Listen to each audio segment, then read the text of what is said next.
Hello everyone, I am Ankita from Surya law academy. इस video में मैं आपको बताने वाली हूँ legal current affairs of July 2025 और उनसे रिलेटेड एमसीक्यू वाले हर वो पॉसिबल क्वेश्चंस जो कि पंजाब यूनिवर्सिटी के लॉ एंट्रेंस एग्जाम में आ सकते हैं।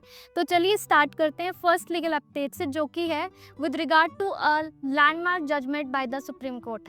तो ये एक जजमेंट दी है सुप्रीम कोर्ट ने जिसका नाम है Ramcharan and others versus Sukhram and others. इस केस लॉ के फैक्ट्स कुछ ऐसे थे कि एक गोंड ट्राइब है जो कि शेड्यूल ट्राइब के अंडर आती है, उसमें फैमिली में फादर की प्रॉपर्टी थी और उसके फादर के 5 बच्चे थे जिसमें से 5 सन्स थे और 1 डॉटर थी। अब वहाँ का कोई भी ऐसा कस्टम या कोई भी लॉ नहीं था जो कि बोलता था कि एक प्रॉपर्टी को किस तरीके से डिस्ट्रीब्यूट किया जाए among the sons and daughter. तो वहाँ का जो जनरल यूजेज थी वो ऐसी थी कि जो प्रॉपर्टी थी वो सिर्फ और सिर्फ सन को दी जाती थी, डॉटर को नहीं दी जाती थी। वहीं अगर हम हिंदू सक्सेशन एक्ट की बात करें तो अमेंडमेंट 2005 के बाद जो है डॉटर्स का इक्वल शेयर होता है इन फादर्स प्रॉपर्टी जितना कि एक सन का होता है। तो इस केस में जो ये डॉटर थी इसने क्वेश्चन अराइज किया और सूट फाइल किया कि I want portion in the ancestral property of my father. तो इस केस में जो लोअर कोर्ट्स थे और हाई कोर्ट्स थे उन्होंने बोला कि Hindu succession act is not applicable on the schedule tribe, इसीलिए उन्होंने कहा कि इस डॉटर का उसमें कोई भी हिस्सा नहीं बनता। बट फिर ये जो डॉटर थी ये मूव हुई to the supreme court. Supreme Court ने जो है कहा कि क्योंकि कोई भी ऐसा कस्टम नहीं है जो स्पेसिफिकली डिनाई करता हो उस शेड्यूल ट्राइब में कि एक डॉटर को इंसेस्ट्रल प्रॉपर्टी में हिस्सा नहीं मिलना चाहिए, और वहीं कोई ऐसा कस्टम भी नहीं है जो स्पेसिफिकली इन्फोर्स करता हो ये राइट कि सिर्फ और सिर्फ प्रॉपर्टी राइट सन को जाने चाहिए, डॉटर को नहीं जाने चाहिए। तो अगर दोनों के ही ऐसे कोई स्पेसिफिक कस्टम नहीं है, कोई भी एक स्पेसिफिक लॉ नहीं है, इन दैट केस हमें जो अपनी जजमेंट है वो देनी होगी on the basis of natural justice, good conscience and equity. और उसको देखते हुए जो है हम एक डॉटर का जो राइट टू प्रॉपर्टी है उसको डिनाई नहीं कर सकते, और इस केस में हिंदू सक्सेशन एक्ट जो है वो एप्लीकेबल होगा। तो इसमें कोर्ट ने हेल्ड किया कि हिंदू सक्सेशन एक्ट एप्लीकेबल होगा, डॉटर को उसका जो है राइट मिलेगा, राइट टू प्रॉपर्टी। इसके अलावा इसमें 2 कॉन्स्टिट्यूशनल बेसिस जो बहुत इंपॉर्टेंट है आपको पढ़ने के लिए, दैट इज़ आर्टिकल 14 एंड 15। क्योंकि आर्टिकल 14 जो है वो इनकी राइट टू इक्वालिटी प्रोटेक्ट कर रहा है वुमेन की, शेड्यूल ट्राइब की वुमेन की। और वहीं अगर हम बात करते हैं आर्टिकल 15 वो बात करता है नॉन डिस्क्रिमिनेशन की। इधर जो है discrimination was on the ground of sex, तो उसको प्रोहिबिट करने के लिए जो है कोर्ट ने ये जजमेंट दी। बट एक चीज़ बहुत इंपॉर्टेंट है ध्यान में रखने के लिए कि अगर कोई स्पेसिफिक कस्टम होगा शेड्यूल ट्राइब का जो कि डिनाई करता है right of a women to have a part in ancestral property, in that case जो है हिंदू सक्सेशन एक्ट जो है वो शेड्यूल ट्राइब पर एप्लीकेबल नहीं होगा। इससे रिलेटेड जो पॉसिबल एमसीक्यू आ सकते हैं उनमें से फर्स्ट क्वेश्चन जो है वो है in Ramcharan versus Sukhram and others the supreme Court primarily held the right of. तो इसमें किसका राइट अप हेल्ड किया गया था? Right of a tribal women to have equal inheritance in ancestral property. तो इसमें बात करी है ट्राइबल वुमेन के राइट्स की। Next possible MCQ is the court held the denial of the inheritance right to tribal women in absence of proven custom violets which constitutional provisions. तो हमने बताया मैंने आपको पहले, तो अगर कोई भी एक स्पेसिफिक कस्टम नहीं होगा, डिनायल नहीं कर सकता हम इनहेरिटेंस राइट किसी भी ट्राइबल वुमेन को, अगर कोई वहाँ पे प्रूवन कस्टम नहीं है, इन दैट केस कौन से कॉन्स्टिट्यूशनल प्रिंसिपल जो है वो वायलेट होंगे? वो होंगे आर्टिकल 14 एंड 15, जैसे मैंने आपको ऊपर बताया। तो अगर हम आए अगले क्वेश्चन में, वो बोलता है कि this case deals with which of the following acts. कौन से एक्ट की बात करी थी? इस केस में बात हुई है application of the Hindu succession act किन पर? On the schedule tribes. तो इसका ऑप्शन ए जो है वो राइट है। Next question is that the Ramcharan and Sukhram judgement reinforces which constitutional ideal. तो कौन सा आइडियल पे बात कर रहे हैं? एक तो इन्होंने जेंडर इक्वालिटी की बात करी है, ठीक है, जेंडर इक्वालिटी, कोई भी डिस्क्रिमिनेशन ना हो on the basis of sex, and other is reformity of the patriarchal customs. तो पेट्रियार्कल कस्टम्स ही हैं जो सिर्फ और सिर्फ सन को अलाउ करते हैं for the proprietary rights, and जो डॉटर है उनको कुछ अलाउ नहीं किया जाता। तो इन चीज़ों को रिफॉर्म करने के लिए जो है ये जजमेंट दी गई है बाय द सुप्रीम कोर्ट।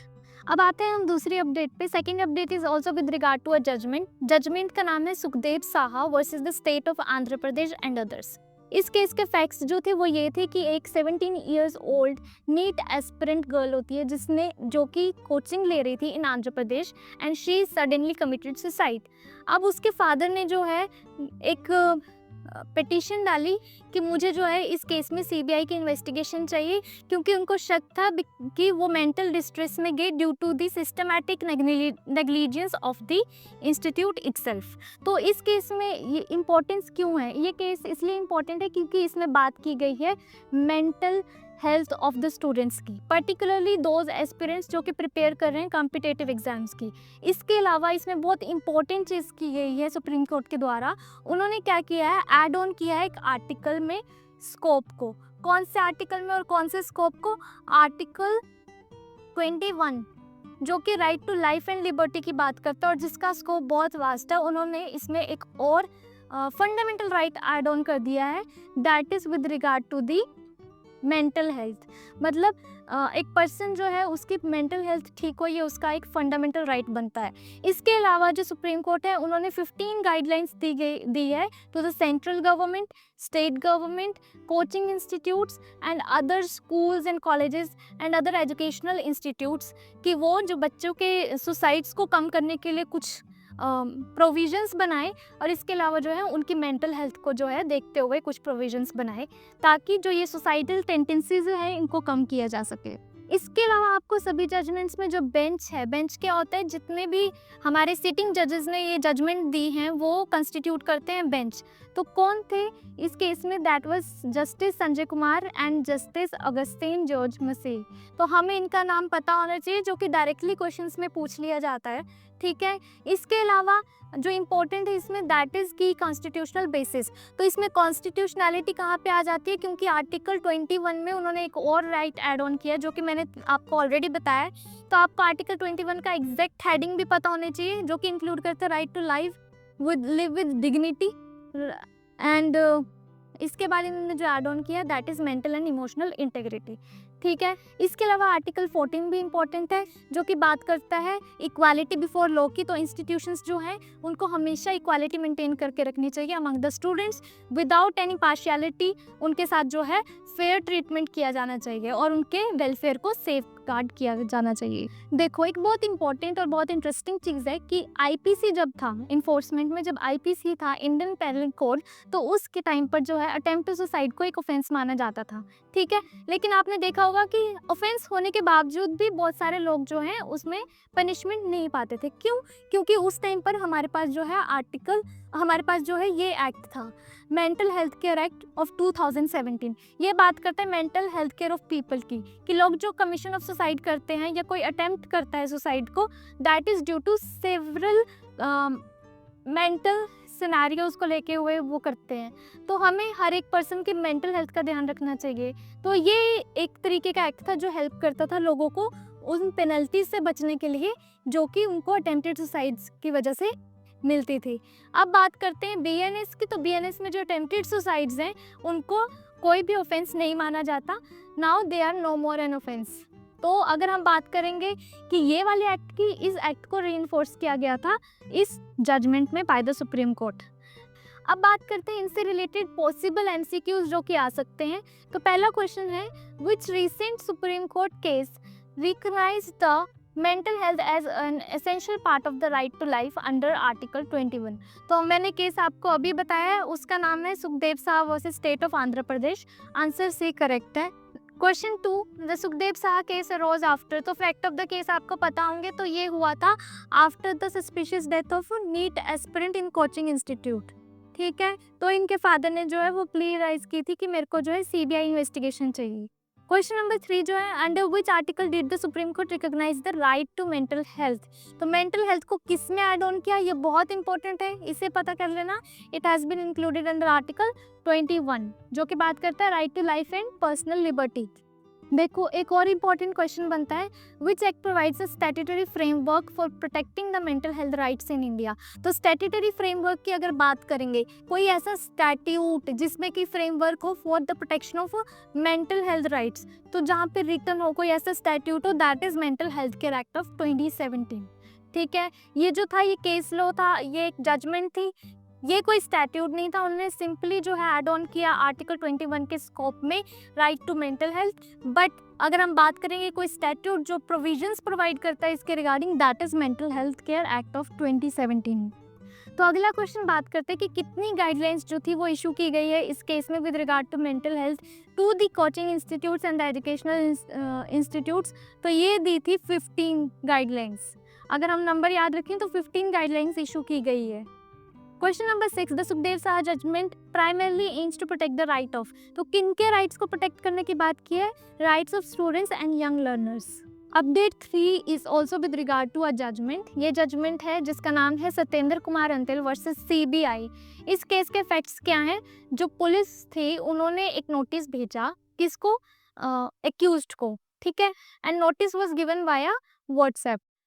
तो इस केस के फैक्ट्स क्या थे कि एक एक्यूज्ड को पुलिस जो है वो नोटिस भेजती है वाया व्हाट्सएप, ठीक है, नोटिस भेजती है। कौन से सेक्शन में भेजती है? Section 35 of Bharatiya Nagarik Suraksha Samhita, BNSS के सेक्शन 35 के अंडर भेजती है, बट वो भेजती है वाया व्हाट्सएप, ठीक है। तो क्वेश्चन अराइज करता है एक्यूज्ड कि जो ये नोटिस मुझे भेजा गया है ये एक इनवैलिड नोटिस है। क्यों? क्योंकि सेक्शन 35 जो है बीएनएसएस का वो स्पेसिफिकली लिखता है कि notice must be given in person, ठीक है। तो पर्सनली जाके उसे डिलीवर करना होगा and delivering it via WhatsApp और इलेक्ट्रॉनिक मीन्स जो है वो उसको इनवैलिडिटी दे देता है। तो इस केस में जो है ये इनवैलिड है या नहीं है, यही लीगल क्वेश्चन अराइज हुआ था।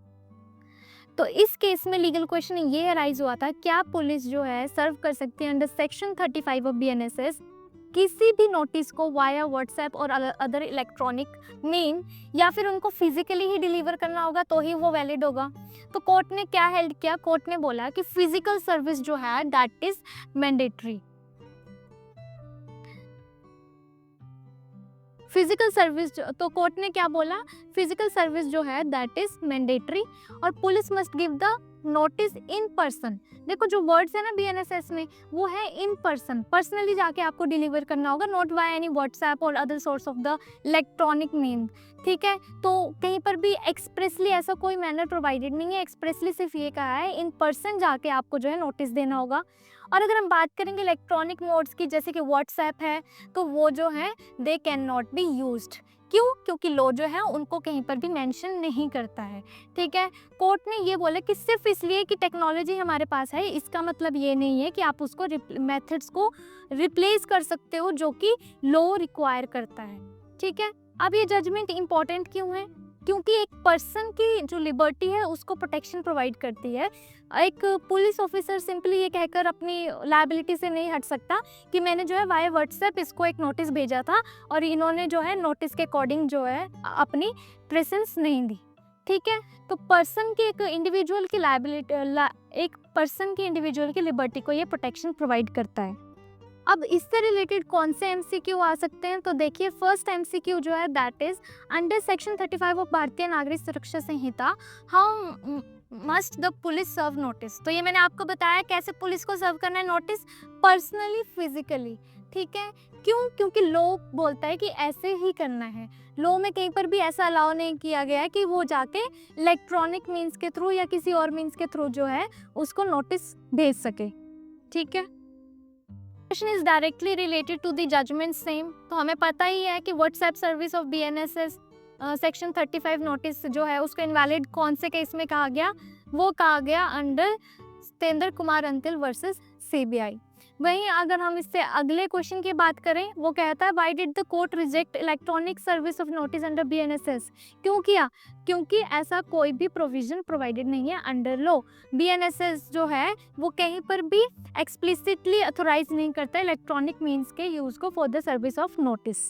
ऑप्शन सी इसका करेक्ट है। Next question says section 35 of BNSS is broadly equivalent to which provision in the old criminal procedure code? अब हम सबको पता है कि सीआरपीसी ही पहले था, ठीक है, procedure code, criminal procedure code, उसकी जगह पर अब बीएनएसएस आया है। तो इनके सेक्शंस भी कुछ चेंज हुए हैं। तो जो section notice of appearance before police की बात करता है, मतलब कि सेक्शन 35 ऑफ बीएनएसएस, वो सीआरपीसी में कौन से सेक्शन के अंडर प्रोविजन पाया जाता था? वो पाया जाता था under section 41A of CrPC.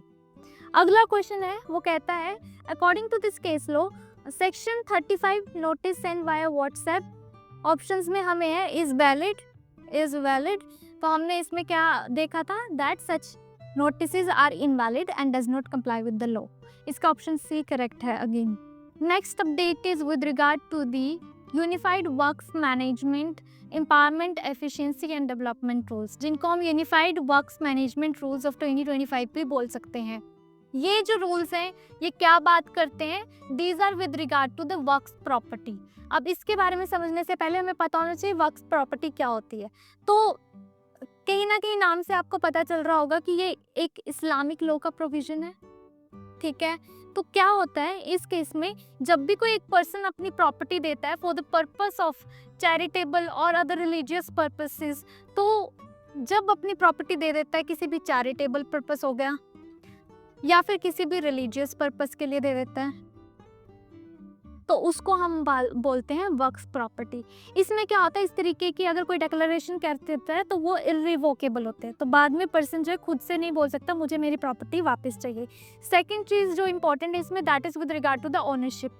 Ownership जो है वो मानी जाती है अब इसके बाद जो है वो दैट इज़ ऑफ गॉड, ठीक है। मतलब अब जो है ओनरशिप के राइट्स, जितने भी ट्रांसफरिंग सेलिंग राइट्स हैं, वो कोई भी किसी के पास नहीं रहती। All those belong to a charitable purposes and the religion, ठीक है, रिलीजियस पर्पसेस। अब क्या है कि इनके रिगार्डिंग एक कुछ रूल्स के सेट बनाए हैं जिनको हम बोलते हैं unified works management rules of 2025। क्यों बनाए हैं और किसने बनाए? ये बनाए गए हैं by the ministry of minority affairs. Islamic से रिलेटेड है तो ये माइनर है, इसीलिए ये बनाई है मिनिस्ट्री ऑफ माइनॉरिटी अफेयर्स ने, ठीक है। इसका पर्पस क्या है कि जितने भी record with regard to the work property होते थे उनकी मेंटेनेंस, उनका एडमिनिस्ट्रेशन करना थोड़ा मुश्किल होता था, ठीक है। और उसकी एडमिनिस्ट्रेशन और मैनेजमेंट को थोड़ा इजी करने के लिए, अकाउंटेबिलिटी को मेंटेन करने के लिए, ठीक है, प्लस जो जितने भी डिजिटलाइज करने के लिए रिकॉर्ड्स को, ताकि वो टाइम पर हमें मिल सके सिस्टमैटिक वे में, इसीलिए ये सभी रूल्स बनाए गए हैं। Next important thing is why are this rules introduced. तो देखो मैंने आपको जैसे कि पहले बताया कि जितने भी वर्क प्रॉपर्टीज़ हैं उनको पुअरली मैनेज किया जाता था और रिकॉर्ड्स जो थे उनको प्रॉपर्ली मेंटेन करने में थोड़ी मुश्किल होती थी। इसीलिए ताकि इन सभी चीज़ों में जितनी वक्फ की प्रॉपर्टीज़ थी उनका डिस्पोजल कैसे हो रहा है उसमें ट्रांसपेरेंसी लाने के लिए, और जो अथॉरिटीज़ इसको मेंटेन करती हैं उनको अकाउंटेबल करने के लिए to the public and for the better administration of work property, इस तरीके के रूल्स को बनाया गया है। इसमें सबसे इंपॉर्टेंट चीज जो लेके आए हैं that is digital record keeping, ठीक है। और इनको कौन हैंडल करता है? इनको हैंडल करता है वक्फ बोर्ड। आपने देखा होगा हर स्टेट का अपना वक्फ बोर्ड है, पंजाब वक्फ बोर्ड है, तो ये इनको मेंटेन करते थे स्टेट वाइज। अब इन सब रूल्स का लीगल बेसिस क्या, मतलब कौन से एक्ट के अंदर ये रूल्स बनाए हैं? क्या ये एक अलग से स्टैट्यूट है? नहीं, ये कोई अलग से स्टैट्यूट नहीं है, बल्कि वक्फ एक्ट ऑफ 1995 में जो है इन रूल्स को ऐड ऑन किया गया है, ठीक है। तो लीगल बेसिस जो है वो इसके अंडर ही इनको फ्रेम किया गया है। इसके अलावा हम बात करें तो ये जो है किसी भी लॉ को चेंज नहीं करता, सिंपली उसमें ऐड ऑन कर रहा है कुछ इंपॉर्टेंट चीज़ों को, जैसे कि modernise procedures for the administration, जैसे कि digital keeping of the records, ठीक है। Now let's come to the possible MCQ from this part. पहला जो एमसीक्यू इसमें से आ सकता है वो है the unified works management empowerment efficiency and development rules were notified to whom. तो किसके लिए नोटिफाई किए गए, किस पर्पस के लिए नोटिफाई किए गए? ये नोटिफाई किए गए for the establishment of digital and efficient framework for the Waqf administration. Second question पूछ रहा है कि कौन सी मिनिस्ट्री ने नोटिफाई किए ये रूल्स? कौन सी मिनिस्ट्री ने किए? Ministry of minority affairs. इसका ऑप्शन डी करेक्ट है। अब ये रूल्स अप्लाई किस पर होते हैं? ये अप्लाई होते हैं to all the waqf properties across India. किसी एक पर्टिकुलर स्टेट पर अप्लाई ना होते हुए हर वो वक्फ प्रॉपर्टी जो ऑल ओवर इंडिया में है उन पर ये रूल्स एप्लीकेबल हैं। और एक और इंटरेस्टिंग क्वेश्चन कि ये रूल्स जो है इनको नोटिफाई किया गया है कौन से लॉ के अंदर? जैसे कि मैंने आपको बताया वक्फ एक्ट ऑफ 1995, तो इसके अंदर इन सबको नोटिफाई किया गया है। And this very very important question जो कि बात करते हैं कि कौन से ईयर में इनको नोटिफाई किया गया। This were notified in year 2025। तो ये पता याद रखना, जुलाई 2025 में इन रूल्स को नोटिफाई किया गया था। Now update 5 is with regard to the resignation of our former vice president mister Jagdeep Dhankhar, ठीक है। उन्होंने डेजिग्नेशन दिया अपना इन जुलाई 2025 और उन्होंने अपना रीज़न जो रेजिग्नेशन का है दैट दिया कि उनकी जो भी हेल्थ है उसकी वजह से उनको रिज़ाइन करना पड़ रहा है, ठीक है। तो to prioritise his health care and abide by the medical advice उन्होंने अपना रिज़ाइन दे दिया। अब इससे रिलेटेड क्या इंपॉर्टेंट चीज़ें हैं वो समझिए। अगर हम बात करते हैं resignation of the vice president, तो उसका प्रोविजन जो है वो प्रोवाइडेड है under article 67 clause A of the constitution of India. अगर हम बात करते हैं प्रोसीजर क्या होगा एक रेजिग्नेशन का, प्रोसीजर बहुत सिंपल है। वाइस प्रेसिडेंट जो है इन राइटिंग अपना रेजिग्नेशन देते हैं, किनको, वो अपना रेजिग्नेशन राइटिंग में देते हैं प्रेसिडेंट ऑफ इंडिया को। इसके अलावा कोई भी अदर प्रोसीजर रिक्वायर्ड नहीं है। Once the president accepts the resignation which is in written given by the vice president, जैसे ही वो अपना एक्सेप्टेंस दे देते हैं at that time resignation is completed. तो उस टाइम से माना जाता है कि हाँ उसकी इफेक्टिवनेस हो गई है और उन्होंने अपना रिजाइन कर दिया है। अगर हम बात करें इस केस में, तो इस केस में किसने किसको अपना रेजिग्नेशन दिया है, हमारे वाइस प्रेसिडेंट जो थे जगदीप धनखड़ जी, उन्होंने अपना रेजिग्नेशन दिया to the president Droupadi Murmu in writing, ठीक है। इसके अलावा हम बात करें तो वाइस प्रेसिडेंट जो है वो सिर्फ और सिर्फ वाइस प्रेसिडेंट की तरह एक्ट नहीं करता, he is also an official chairman of Rajya Sabha. तो जैसे ही उनकी वाइस प्रेसिडेंट की सीट वेकेंट हो जाती है, साथ के साथ जो उनके राज्यसभा का चेयरमैन है वो भी सीट वेकेंट हो जाती है। अब क्वेश्चन अराइज होता है कि जैसे ही सीट वेकेंट हुई तो वाइस प्रेसिडेंट की जगह कौन एक्ट करेगा, और अगर हम बात करेंगे कि चेयरमैन ऑफ राज्यसभा की जगह कौन एक्ट करेगा, तो अगर हम देखते हैं वाइस प्रेसिडेंट के केस में तो कोई भी एक्टिंग वाइस प्रेसिडेंट का प्रोविज़न नहीं है।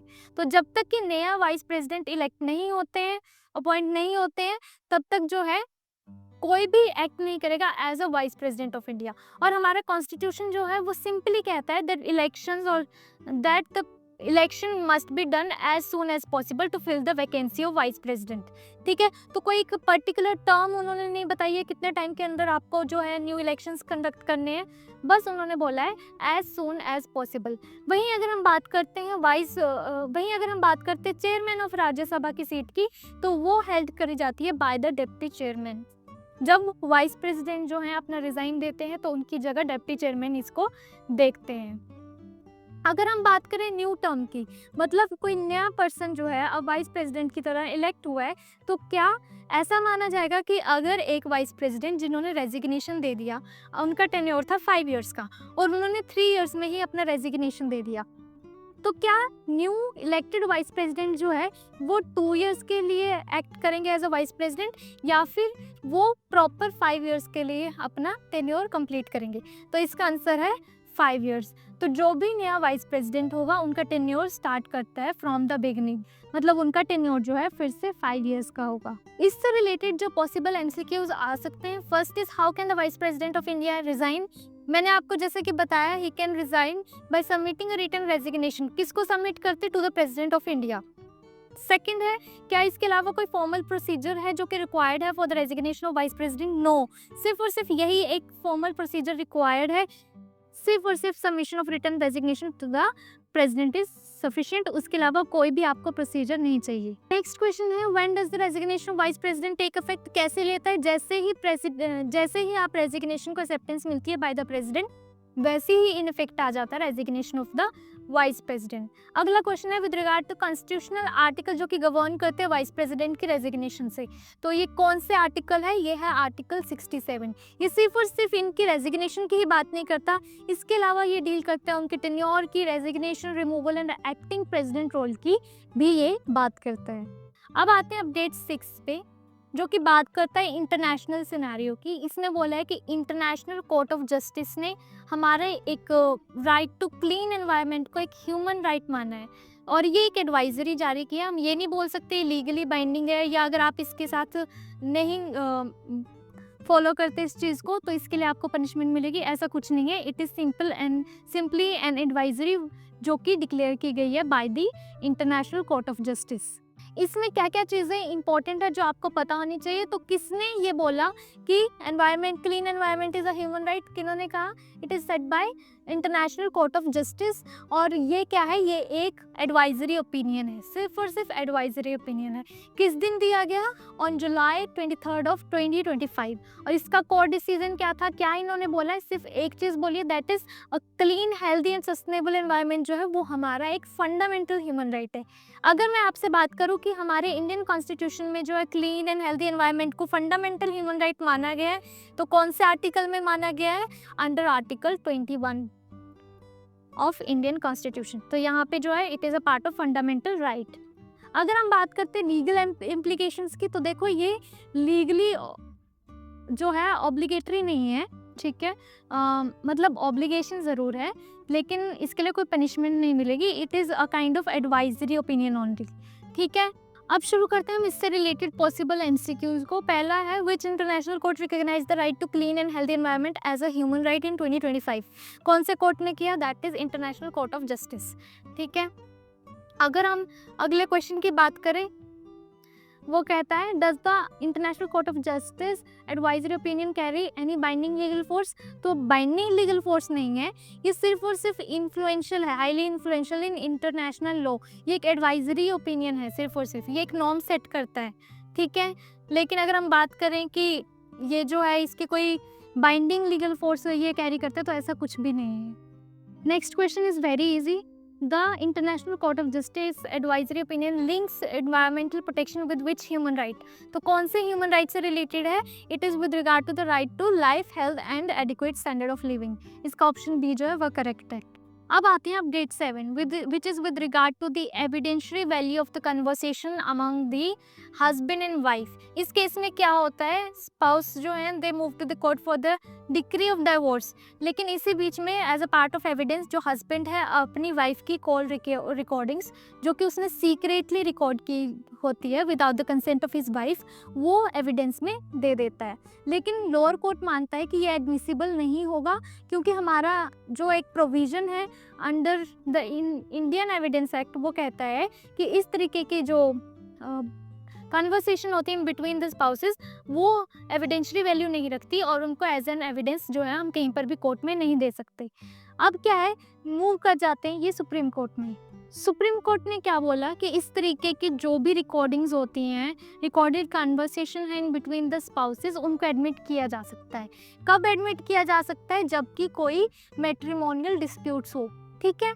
तो लीगल इशू जो इस जजमेंट में राइज हुए थे, तो वो ये थे, पहला कि कोई भी एक सीक्रेट टेलीफोनिक रिकॉर्डिंग्स होती है जो कि स्पाउसेस के बीच में, क्या वो एडमिसिबल होगी? ठीक है, कहाँ पे? मैट्रिमोनियल लिटिगेशन में, ठीक है। और सेकंड थी with regard to the scope of section 122 of Indian evidence act. वो किस चीज़ की बात करती है? Privilege in marital communication. क्या बात मतलब है इस चीज़ का? वो बात करती है कि हस्बैंड और वाइफ की जितनी भी कन्वर्सेशंस होती हैं, they do not contain any evidentiary value, मतलब उनको जो है एज एन एविडेंस हम कहीं पर भी नहीं दे सकते इन द कोर्ट। तो अगर हम की लीगल प्रिंसिपल्स की बात करें, तो जैसे ही हमने section 122 of Indian evidence act देखा है, तो उसमें कुछ एक्सेप्शंस भी प्रोवाइडेड हैं। तो अगर हम बात करें लीगल प्रिंसिपल की, सेक्शन 122 जो था इंडियन एविडेंस एक्ट का, तो वो बात तो करता है जो प्रिविलेज की, स्पाउसल प्रिविलेज की, लेकिन इसमें एक एक्सेप्शन दी गई है। एक्सेप्शन क्या दी है कि अगर कोई भी कम्युनिकेशन की जाती है among the spouses during the marriage, ठीक है, वो प्रिविलेज तो है, लेकिन उनमें कुछ एक्सेप्शन दी है। एक्सेप्शन क्या है कि अगर सूट जो है that is between married persons themselves, मतलब हस्बैंड और वाइफ के दोनों के बीच में ही कोई सूट है, तो वो दोनों ही इसको as a part of evidence दे सकते हैं। तो अगर हम बात करेंगे डिक्री ऑफ डिवोर्स की, तो उसमें भी तो दोनों पार्टीज हस्बैंड एंड वाइफ ही है। तो as per the exceptions of section 122 of Indian evidence act, ये सब कन्वर्सेशन जो है ये वैलिडिटी रखती है। इसी के अलावा अगर हम बात करें कि इस वजह से तो राइट टू प्राइवेसी भी इन्फ्रिंज हो रहा है वुमेन का, तो इस केस में जो है सुप्रीम कोर्ट ने बोला कि कई बार क्या होता है, अगर जो राइट टू प्राइवेसी है वो इतनी ज़्यादा वैल्यू मेंटेन नहीं करता जितनी कि जस्टिस मेंटेन करता है, इन दैट केस हम जो है इस तरीके के कन्वर्सेशंस को एज एन एविडेंस ले सकते हैं। पहला क्वेश्चन जो इससे बनता है that is in Vibhor Garg versus Neha what was the primary legal issue before the supreme Court. तो क्या था legal issue was with regard to the admissibility of secretly recorded spousal conversation matrimonial proceeding. क्या सीक्रेटली रिकॉर्डेड कन्वर्सेशंस को जो है matrimonial proceedings में आप allow कर सकते हैं एज एन एविडेंस? यस, कर सकते हैं। नेक्स्ट क्वेश्चन पूछता है कि कौन सा प्रोविजन है इंडियन एविडेंस एक्ट का जो कि डील करता है with the privilege of marital communication और जिसकी बात करी गई है इस केस में। तो इस केस में हमने बात करी है सेक्शन 122। याद रखना किस चीज़ से डील करता है, ये डील करता है with the privilege of marital communication, जिसका मीनिंग मैंने आपको पहले ही बता दिया है। और इसके एक्सेप्शंस भी याद रखिए, जिसमें से एक एक्सेप्शन है कि अगर सूट जो है that is in between husband and wife itself, अगर पार्टीज वो हैं, इन दैट केस ये वाली एक्सेप्शन जो है वो अलाउड होगी। अगला क्वेश्चन बहुत इंटरेस्टिंग है, देखो इसमें पूछा गया है according to the supreme court in this case secretly recorded conversation between the spouses. तो इसमें बात क्या की है कि अगर सीक्रेटली रिकॉर्डेड कन्वर्सेशन होगी तो उनकी एडमिसिबिलिटी के बारे में क्या बोला है? It may be admitted if the relevant and properly authenticated despite lack of consent. इसमें जो मेन मुद्दा है कि ये भी था कि जो कंसेंट ऑफ द स्पाउस है वो तो इसमें है नहीं, तो राइट टू प्रिवेसी हिंडर नहीं होगी उनकी। तो उन्होंने बोला कि अगर कोई भी केस के फैक्ट्स के अकॉर्डिंग जो एविडेंस है, जो कन्वर्सेशन है वो रेलेवेंट होती है प्लस वो ऑथेंटिक होती है, मतलब कि उसको किसी भी तरीके से मॉफ ना किया हो, सिंपली जो जैसी थी वैसी उसे ऑथेंटिक वे में प्रेजेंट किया गया है और वो रिलायबल है, इन दैट केस अगर ये वेटेज ज़्यादा रखते हैं तो उस केस में चाहे उस पार्टी का कंसेंट ना लिया हो, चाहे उसकी प्रिवेसी इन्फ्रिंजमेंट होती हो, तो इन केसेस में जो है एडमिट किया जाएगा ऐसे से सभी तरीके की कन्वर्सेशन को जो कि इन बिटवीन स्पाउस हुई हो। Next update is with regard to retrospective effect of the amendment. अगर आपको रेट्रोस्पेक्टिव इफेक्ट के बारे में पता हो, अगर नहीं पता हो तो इसमें आपको वो समझ आ जाएगी। ये केस है Satauram Mandavi versus state of Chhattisgarh. इस केस के फैक्ट्स क्या थे? इस केस में एक पर्सन है जिसको कि कन्विक्ट किया गया था बाय द ट्रायल कोर्ट, किसके अंडर? पॉक्सो में। उसको कन्विक्शन दे दी। कौन से ईयर में कन्विक्ट किया गया? 2019 में। ठीक है, एक तो ये चीज़ है। और इसी टाइम पर एक अमेंडमेंट आई थी पॉक्सो में, और अमेंडमेंट में क्या इंपॉर्टेंट आया था उसमें एक चीज़ ये थी कि जितनी भी पनिशमेंट थी for such offences under POCSO उनको एनहांस किया था, बढ़ा दिया गया था। अब क्या है, जो ये ऑफेंस हुआ था पॉक्सो का, इस पर्सन ने जो ऑफेंस किया था ये तो पिछली डेट्स में कभी किया होगा, मतलब 2019 अमेंडमेंट के आने से पहले ऑफेंस जो है वो पहले हुआ है। अब ये जो पनिशमेंट इनहांस हुई है ये तो बाद में आई है, लेकिन जब ट्रायल कोर्ट ने इसको सजा दी तो उन्होंने जो पनिशमेंट थी वो इनहांस्ड दी, मतलब in accordance with the amendment उसको पनिशमेंट दे दी लाइफ इम्प्रिजनमेंट की टिल द उसकी जितनी भी कॉन्टिन्यूएंस ऑफ लाइफ रहती है तब तक, नेचुरल लाइफ तक जो है उसको पनिशमेंट दे दी लाइफ इम्प्रिजनमेंट की। अब ये जो है ये मूव करता है टू द सुप्रीम कोर्ट।